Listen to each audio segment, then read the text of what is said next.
People maybe needed binoculars to see the actual logo and know who we were. Won't be alone when I'm standing there and crying, I guess. Played in Brittany, in France, in a forest. It was a pagan festival. It was a secret festival. Siis Sveitsinat Seliniek. Ja kartujes äärti. Jusisir Trisen Podcasts. Welcome to the show, everyone. My name is Sully, and you are listening to the 3M podcast. And I am very happy and honored to introduce our guest today, and that is, of course, the mastermind behind the almighty atmospheric black/folk metal project from Scotland, SAOR, Mr. Andy Marshall. Welcome to the show, sir. How are you doing? I'm good. How are you? I'm pretty good, thanks, and thanks for coming on the show. Before we actually start, I just wanted to put this one thing on the record and make it clear for everybody, because despite the fact that your band name has only 4 letters in it, it seems like everybody has their own way of pronouncing your band name. I have heard like SAOR, SEO, SAOR, SOR, and different stuff like that. So could you just clarify and tell us which one of them is the right way? Well, the Scottish Gaelic way of saying it is "sewer." I think it is "sewer." Yeah. All right, there you go, everybody. It's clear. But anyway, it has been a little bit over a year at the moment when we are recording this, when Forgotten Paths came out, and I remember the first time hearing it. It was this instant magical feeling. Immediately when I heard that first atmospheric riff, it felt so triumphant and magical. I immediately knew that Forgotten Paths would be my album of the year. And some people may say, but dude, it's only February, or you just heard 10 seconds of the song, how can you say this? But no, I knew that, and it really held its place and ended up as my favorite album of the year. And to be completely honest with you, before this album, I wasn't really familiar with the project. And of course, I have gone back in the discography and checked everything out. But the thing that blew my mind the most, because I have no musical talent whatsoever, and when I found out that Sir is a one-man project, I was completely fascinated. Could you please let us in your mind for a moment and at least try to describe your creation process of the songs? You can use a certain song if you want to, you don't have to, but basically, what I'm asking, do you have this instant outlook and vision of the whole song when you start from scratch, or do you work layer by layer, or what is your formula basically? Uh, that's a hard question to answer because every song and every album I do things a bit differently. But I usually have a riff or a melody on the guitar, and I usually get some basic drum beats together on Cubase, and I'll try and come up with something through that, and then everything eventually, all the layers start coming in, and I mean, I probably have had about 50 different versions of each song because I keep changing things and changing the changing the riffs, changing the melodies, changing the structure. So yeah, it's a bit. I don't really have a certain way of songwriting. It just happens, I suppose. Speaking of the title track, Forgotten Paths, do you remember how you came up with that first riff that basically kickstarts the album? I can't even remember how to play it, to be honest. Okay. But I have heard like different ways people say, like musicians say that, for example, they will just see that riff in their dream and wake up and write it. Some people just mess around the guitar and come up with it. What's like the most common way for you to do it? How would you say it is? Uh, I think I can't. I'm, tr- I'm, I'm trying to think of even when I was writing the demos. I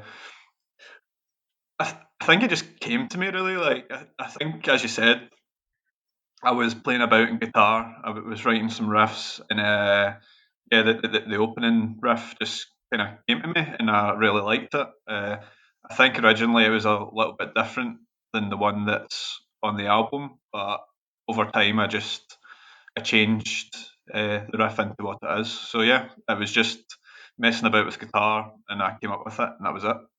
All right. The next thing that completely blew my mind again, and I don't want to butcher the name of the place. If I am wrong, please feel free to correct me. But I also read that before this album, you had writer's block, and to deal with it, you went to a place called Isle of Skye, right? Yep. So, could you tell us about the things that you did there to conquer this writer's block? I think. Well, firstly, I went to my parents own a cottage in the north of the Isle of Skye, which is like a really secluded place, and I think I just had to get away from people and just be myself and just have my guitars, have a couple of beers, just chill out and try and try some demo ideas, try writing some riffs. I went a lot of walks, read a lot of books, watched a lot of films to get inspiration. So yeah, I think mainly going up there was for the nature, the seclusion, and I think that really helped. So, you were completely alone there, right? Yeah, well, for a time. Okay. And I also read that the name of the album came to you from walking in the Highlands. Is that correct? Yeah, I actually had that name in the back of my head for quite a long time.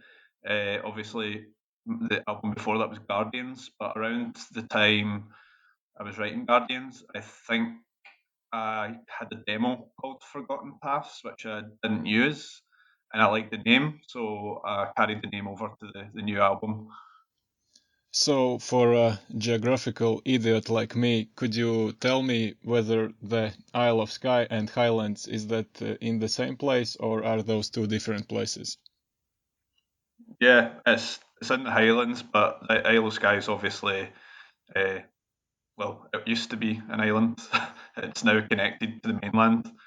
But yeah, it's in the Highland region. Yeah. All right, and the actual artwork and imagery of the album, could you please tell us about the sights that you saw there? Was there like anything specific or memorable that has stood up in your memory? For the artwork for Forgotten Paths, strangely, after I'd finished the demos, I like to just sit and listen to the demos one after another and figure out if it flows properly, figure out if there's anything I need to change, and I always get images in my head for all the songs. And I think the idea of the forest and the mist with the mountains peeking out in the distance came to me when I was listening over the demos for Forgotten Paths. So yeah, that's where the idea from the front cover came from, and I also like the idea of the deer skull lying there, as if it used to be paths that have been forgotten and no one's walked them in hundreds, thousands of years. So yeah, that was the idea behind the front cover. But so the image is completely fictional, or did you actually see something like that? It's completely fictional, but we used some places as like some we used some pictures of places for ideas from like Glencoe and Isle of Skye and places like that, and the artist came up with the front cover with my ideas. Awesome. And when you are actually walking in the Highlands, Are there any trace of humanity at all, or are there any like abandoned structures or something like that, or it's just pure nature there? No, it depends where you go in the Highlands. There's obviously cities in the Highlands, so it's not all secluded. It's not all nature. But if I go hill walking or I'm going walking in Skye, there's a few uh, there's a few things that have been abandoned. There's obviously standing stones in Isle of Lewis. There's all different types of stuff. So yeah, I wouldn't just say there's just nature there. It's a lot of different things you can see. Do you see any animals at all, or no? Yeah, of course, lots of sheep and Highland cows and birds. Yeah, so you always see quite a lot of animals. So this may seem like a weird question, but in a way, would you say that a writer's block can be a good thing because it forces you to do like something outside of the box that you normally wouldn't do? No, I absolutely hate having writer's block. I, I feel for the first three albums. It just flowed very well. I didn't have writer's block, obviously. These three albums just came to me, and I was writing them. I had so many ideas, and then there was just a period where I just felt everything I was writing wasn't as good. I felt it wasn't as strong, and I started to doubt myself a bit. So I think I needed a little bit of inspiration. So that's why I went to the Isle of Skye to be secluded and gather my thoughts and try and be influenced by my surroundings. Uh, Sorry, I've completely forgotten what the question was. No, that's I'm okay. going in a rant. But how long did you actually stay in the Isle of Skye? Oh, I stayed there for a week and a half, I think. So it wasn't that long. Oh, okay. After a few days, everything started kind of coming to me again, and I actually wrote the demos in a very quick space of time. So Yeah, man, that's impressive. Like, that's completely crazy to me because, as I said, I don't have any talent. And if you have a writer's block and then come up with a complete banger like this, that's so impressive to me that, like, I can't even wrap my mind around it. But anyway, have you ever thought, are you a fan of those different TV shows that show people who are basically trying to live off the grid and trying to survive on their own? I've not really seen many TV shows, but I've seen some YouTube videos of that kind of subject. It's quite interesting, but I don't know if I could do it, to be honest. It seems very romantic, but when it comes to doing it, I think it would be very hard in this day and age. But I respect people that do it, and I think it's a really cool way of living if you can handle it. What do you think would be the hardest way about all that? I mean, the hardest thing uh, about all that. Obviously, I like having time to myself. I like being out in nature where there's no people, but at the same time, I think everyone needs other people around them at certain points, and I would probably miss a lot of friends and family, and uh, yeah, so that kind of aside, loneliness, I suppose, and also uh, obviously jobs and stuff. I don't know what the hell I'd do, to be honest. Maybe, I don't know, maybe start a YouTube channel about living off the grid. Yeah, that's crazy. But what about technology? Do you think you could live without that or no?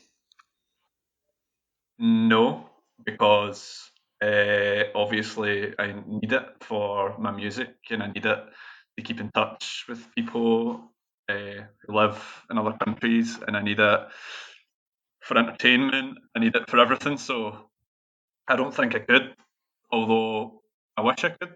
But I've been brought up with it, so I've lived with it my whole life. So I'd find it very hard to give that up, I think. Yeah, I agree. But where do you think is the hardest place to survive like that in the whole world? Glasgow. Yeah, probably. No, hardest place. Yeah, You mean in probably. Scotland or just in general? I mean, you can do both Scotland and just in general. So the hardest place to live without technology? Hmm.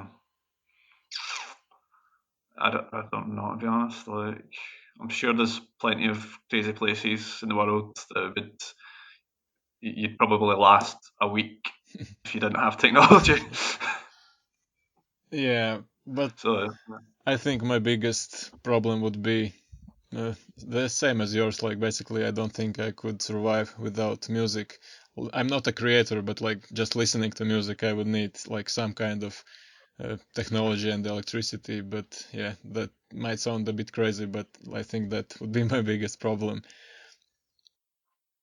yeah, I think you need electricity. That would be one of my main things as well.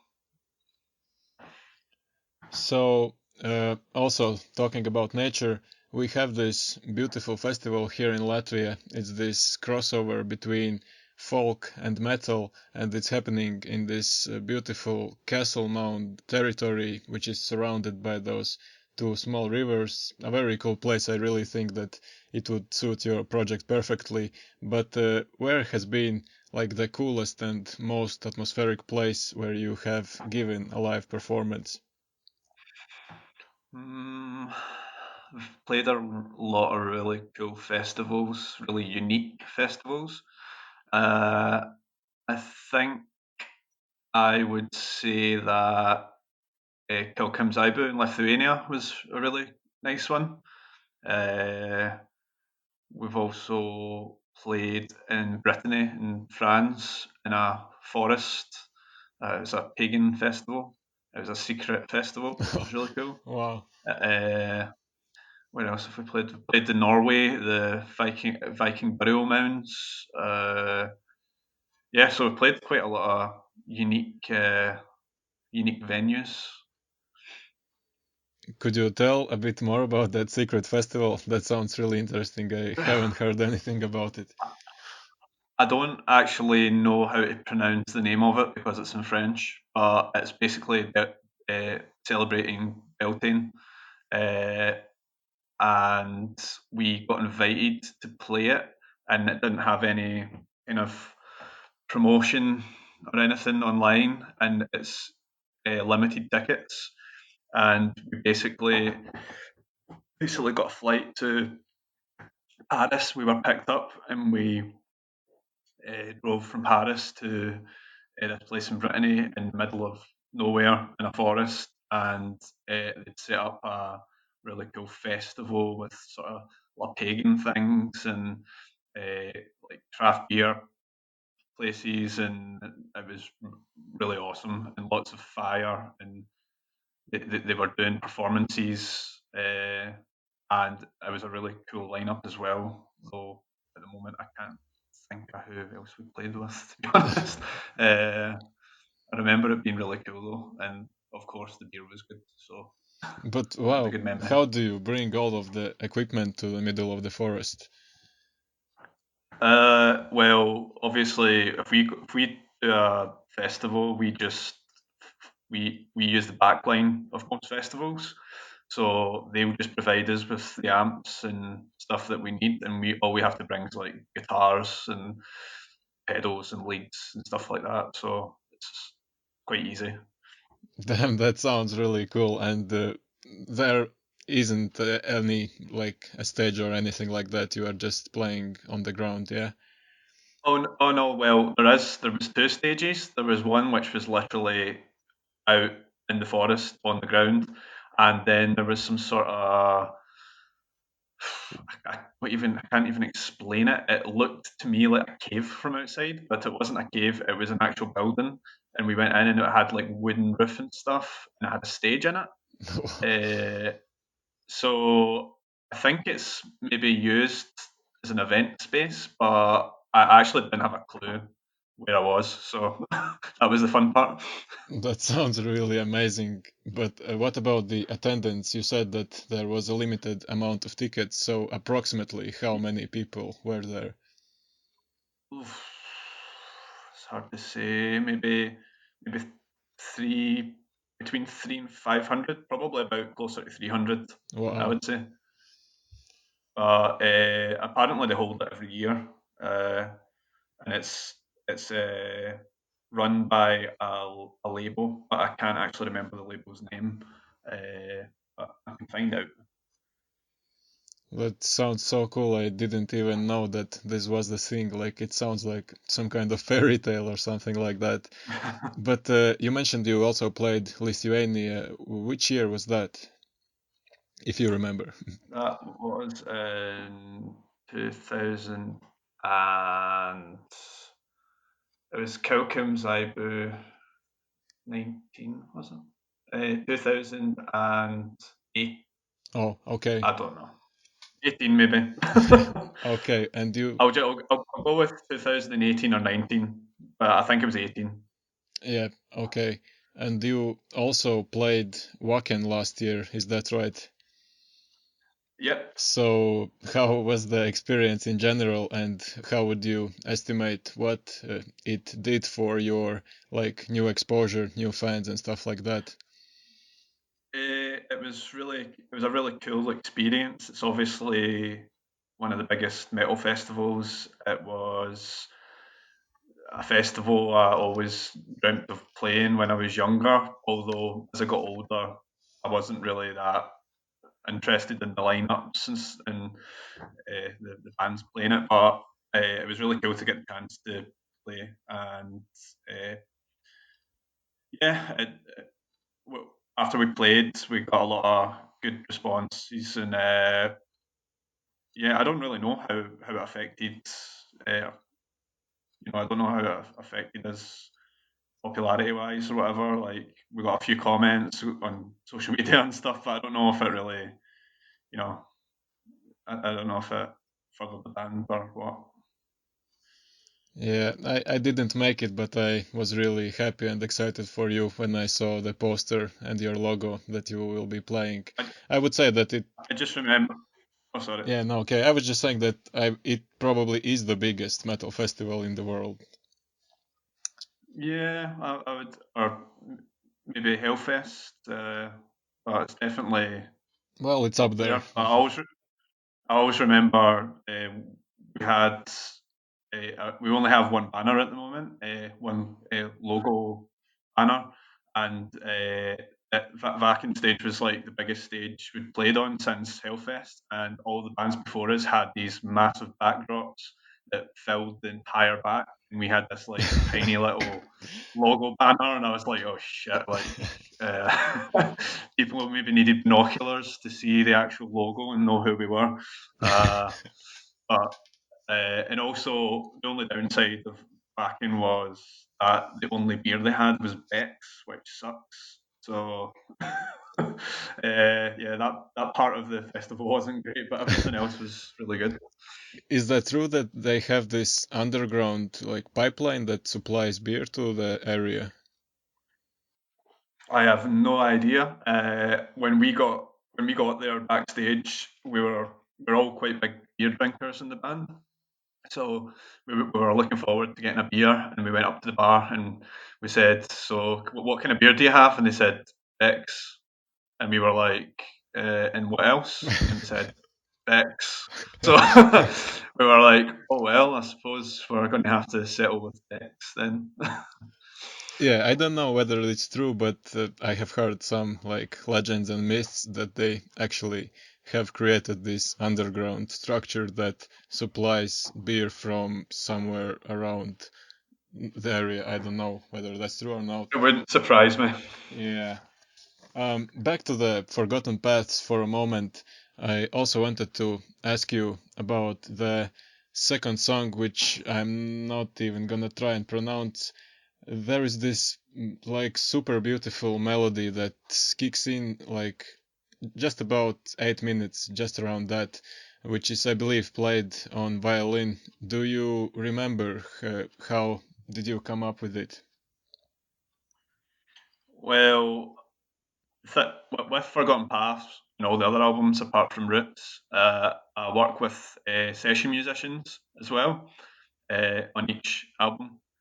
I had Lambert Segura, who's our live violin player, and he actually wrote the violin parts Oh, for Forgotten okay. Paths. I wrote all the guitars and the bass and the drums and the vocals and most of the melodies, but I'm pretty sure Lambert came up with a few melodies of his own. So he'd probably be the one you should be asking about that. Oh, major props to you guys. Like those songs, like they are so beautiful and emotional. I have never told this to anybody, and this is coming from a dude who is listening to all types of crazy stuff like cattle decapitation, anal nathrakh, like primitive warfare. Basically, I praise death metal, and when I listen to this album, I might or might not actually have shed a tear or two. And have you seen anybody at your shows actually standing there and crying? Yeah, I see quite a lot of people crying, though I'm not sure if that's because we're absolutely shit or that they're actually enjoying the music. So, No, I'm sure they are just standing there uh, mesmerized and just enjoying. yeah, a couple of people have said they've shed a tear. You know, you'll get the sort of manly death metal guys, as you say, coming up and saying, "Oh man, your set was really good. I may have shed a tear," and I'm like, "Wow, that's." Okay, so that's not completely crazy, and I won't be alone when I'm standing there and crying, I guess. But I have never seen actually an atmospheric black metal band live, and I was just wondering. I would guess that people like don't usually circle pit or headbang like crazy. What do they like do mostly at your shows? Just stand there mesmerized.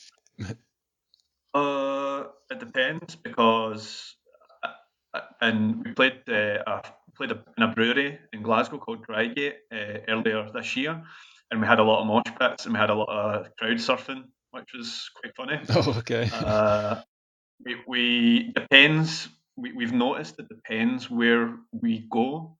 There are some places that will be a bit more energetic and they'll like to mosh or they'll like to crowd surf, and other places just kind of like to stand there and enjoy the music. I personally prefer people doing a bit of both because it means people are really into the music and enjoying it. I don't particularly like playing shows where people are just standing with their arms folded watching me because I think you feed off the crowd. I think if the crowd's really into it, you can get really into it. So yeah, it's a mixed crowd we usually get. I think a lot of people as well after the show have come up to me and they say I don't actually like extreme metal, but I really like your band. And through your band, I've discovered other atmospheric black metal bands or folk metal bands, and I think that's really cool. So hopefully, we're a kind of gateway band for different uh, musical genres and people that are not really don't know much about metal, and we're kind of introducing them to that side of metal, atmospheric kind of side.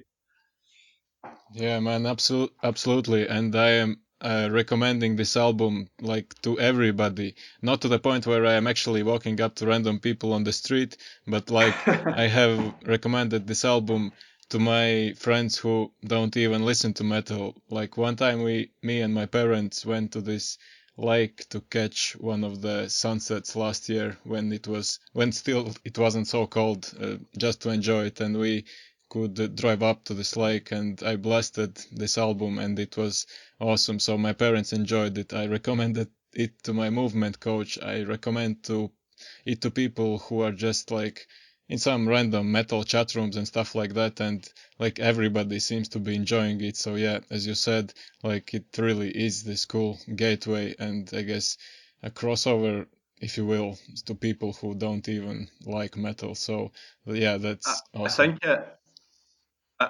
well, you say, did you say your parents?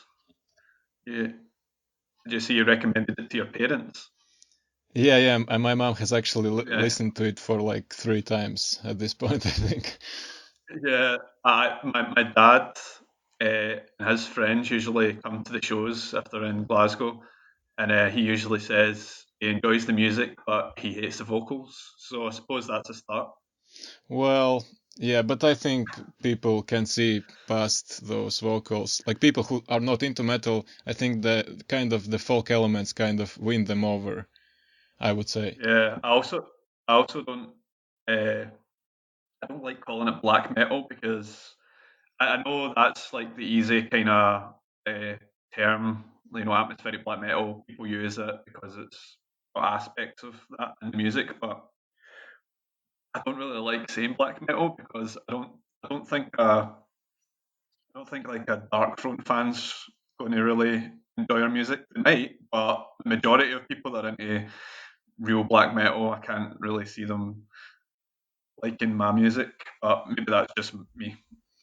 Well, maybe, but like I think the most powerful thing about this album and what I tell people when I recommend them this album is that I say if you have a chance uh, when you are listening to this album for the first time, go somewhere in nature to get the full experience of this album. But if you don't have the chance, just lay in your bed, close your eyes, and the music will do everything for you. Because really, man, like this music paints such a beautiful picture just if you close your eyes, like those beautiful melodies and stuff like that. It's just so amazing and mesmerizing, and I'm so fascinated by this album. So yeah, what would be like your recommendation, like the setting, basically the best setting for people? What would you recommend first time listening to Forgotten Paths, the best setting? You're probably right. Probably in nature, surrounded by forests, mountains, just sort of secluded somewhere in nature. If you're camping, hill walking, yeah, those type of things, they're the best places to listen to it, I'd say. But as you said, you can always just put headphones on and lay back and listen to it, and hopefully it transports you somewhere. It really does bring you somewhere else. I really believe that. Um, I also have read a lot of things about the reasonings why you decided to work alone and basically the perks that come with it. But what would you say are the hardest things about working alone? Uh, Obviously, it takes a little bit extra work to because you have to play all the guitars and bass, and you have to write all the melodies and the riffs, and you have to decide all the vocal parts. So in that aspect, it's probably a bit more difficult. But I just prefer having the freedom of writing whatever I want and not having to agree to other people's riffs and other people's melody ideas and having to compromise. I think that's kind of what makes it a special project for me, that I can fully express myself and I don't have to hold back some of my ideas, and I don't have to accept ideas that I don't particularly like. And if I understand correctly, you also make your own merch, right? Yeah, I basically make all the merch. I work with loads of cool artists. We actually recently signed to Season of Mist, so hopefully they can help out with some merch stuff. But majority of it's made by me. Awesome. And I have a talent to miss out on stuff, so I have to ask you whether there is a chance that there will be a repress, if you will, of those flags or banners or however you call them. Yeah, there should be. I've actually printed out new wall flags. I'm actually in the process of editing the Bandcamp page for merch because we've been doing a few shows and I have to kind of count the stock and check what we have. But yeah, there should be more wall flags coming up soon on the store. Awesome. I just got the notification today that there is actually a new pressing of the LP available. That's because I have a lot of them here, and I'm now getting into trouble by my fiance to move them because it's taking up too much space. So Oh, that's why they went online. all right.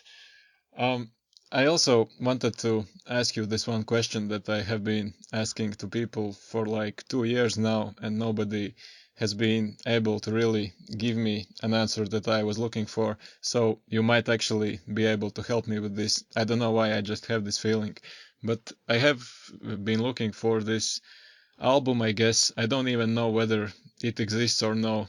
I guess it does.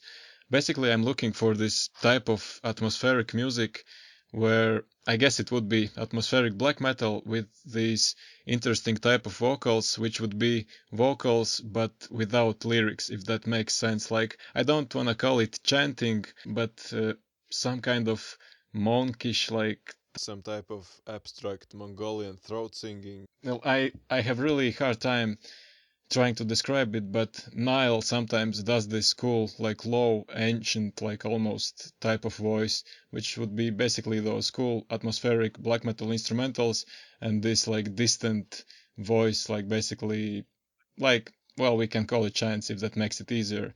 Does this description like spark anything in your mind or no? The first band that I can think of is Batushka. I don't know. Yeah, If, yeah, I get that. apart from that, I mean,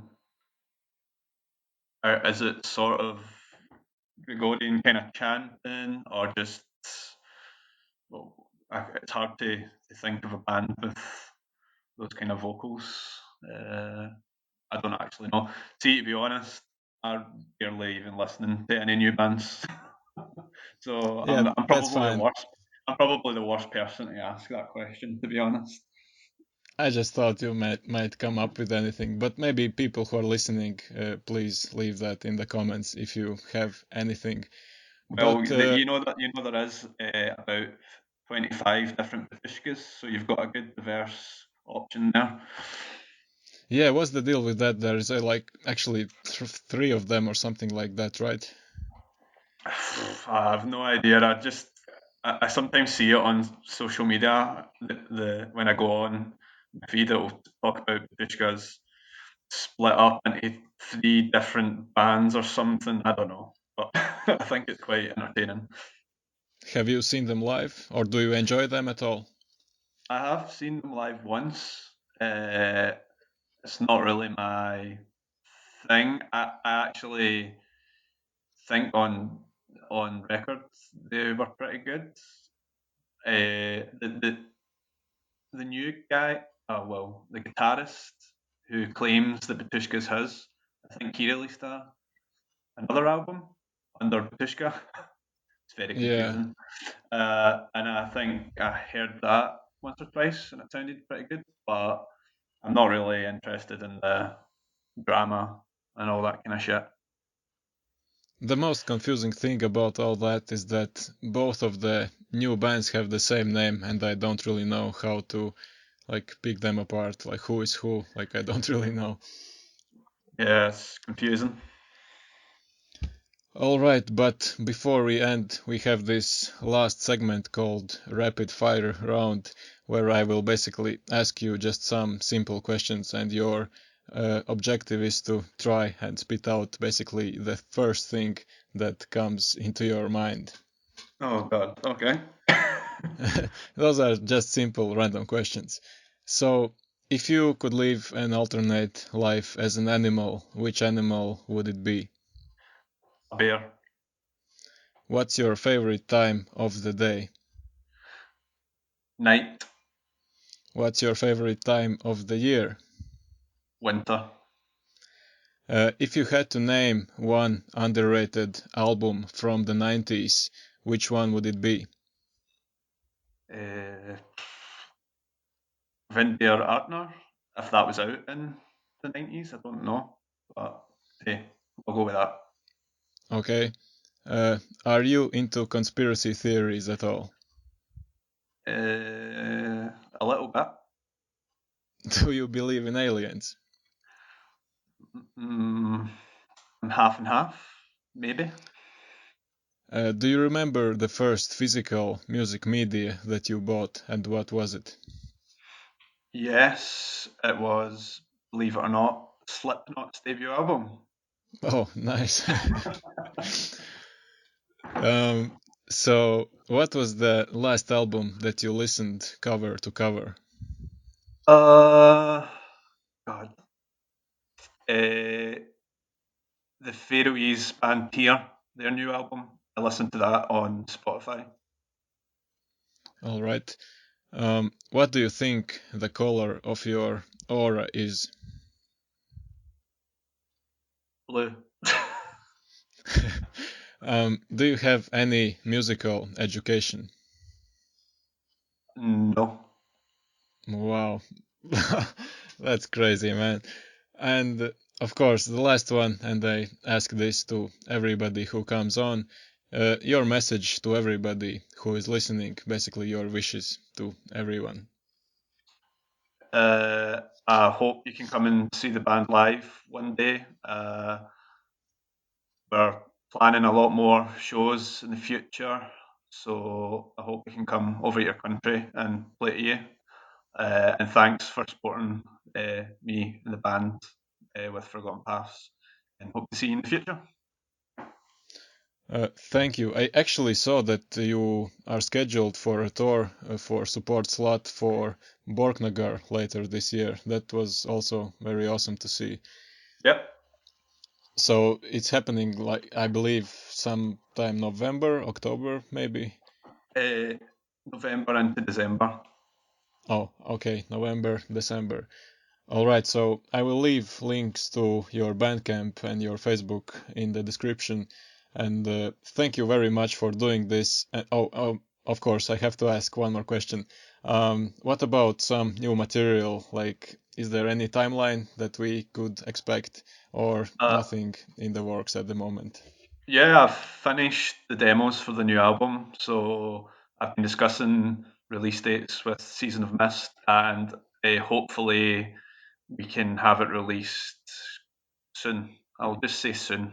I don't actually have a specific date, but we've been talking about different dates. So yeah, soon you'll be hearing some new material. This year, possibly, probably, maybe? Not.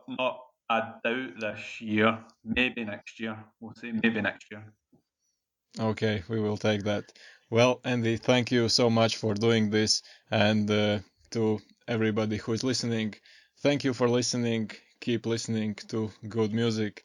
Keep listening to SAOR and keep listening to 3M Podcast. And we will see you next time. Bye. Cheers.